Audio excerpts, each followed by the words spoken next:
Tu te rappelles, lors de tes visites prénatales, il y a un tas de questions qu'on te pose le plus souvent, parmi lesquelles, est-ce que tu consommes les épices?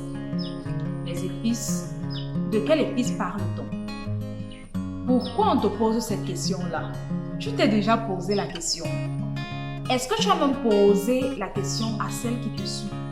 Pourquoi tu me poses cette question? Tu réponds souvent le plus généralement oui ou alors non, mais le plus souvent c'est oui. Et après on passe. Tu n'es pas intrigué, ça ne t'intrigue pas de savoir pourquoi on te pose cette question. Qu'est-ce que les épices peuvent entraîner chez toi étant enceinte?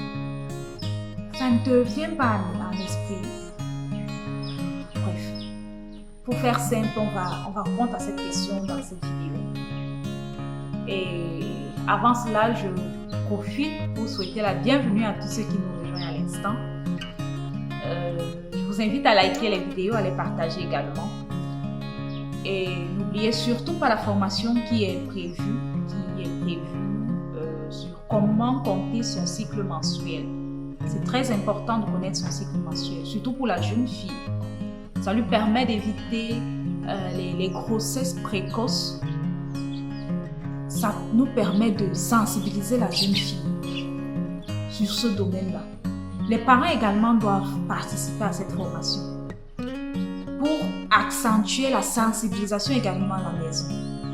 Le partenaire doit connaître le cycle menstruel de sa femme. Bref, pour tous ceux qui seraient intéressés, vous n'avez qu'à laisser un message sur le numéro qui s'affiche au bas de l'écran. Pour ceux qui me découvrent à l'instant, je suis Letty Déby et je suis sage-femme.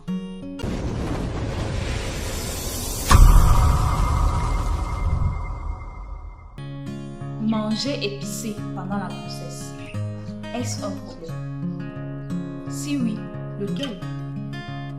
Quand on parle même d'épicé là, on parle de quel genre d'épices même d'abord pour commencer? Le piment. Ça c'est le faible des femmes enceintes. Le piment, le poivre blanc, tout ce qui pique là, le gingembre qu'on appelle le ginger, tout ce qui pique là, c'est le faible des femmes enceintes. Tant que la nourriture n'a pas le piment, elle ne mange pas. Les nausées et tout. Mais pourquoi est-ce qu'il faut modérer? Parce que si je dis qu'il faut arrêter de m'en consommer, on se connaît. Ça c'est impossible, on se connaît non? Pourquoi est-ce qu'il faut modérer la consommation de ces épices-là? Justement parce que ça irrite le tube digestif. Et ça entraîne les problèmes gastriques. La grossesse en elle-même déjà provoque les problèmes gastriques chez la femme enceinte grâce aux hormones que cela comporte. Ça s'accentue quand vous consommez encore plus d'épices. Donc vous devez diminuer la consommation d'épices lorsque vous êtes enceinte. Les problèmes gastriques, on les rencontre le plus souvent au premier trimestre de grossesse. Et c'est à ce moment-là qu'il y a tous ces problèmes de nausées et vomissements. C'est à ce moment-là qu'on a tellement envie de consommer le ginger pour gérer la nausée. On a envie de consommer le piment parce que sans piment, on ne peut pas manger cette nourriture. Non, je ne peux pas. Et c'est à ce moment, toujours au premier trimestre de grossesse, que vous avez les problèmes gastriques. C'est à ce moment que ça s'accentue. Ceci dit, vous devez réduire la consommation des épices. Réduisez. Il y a certaines dont vous pouvez vous passer.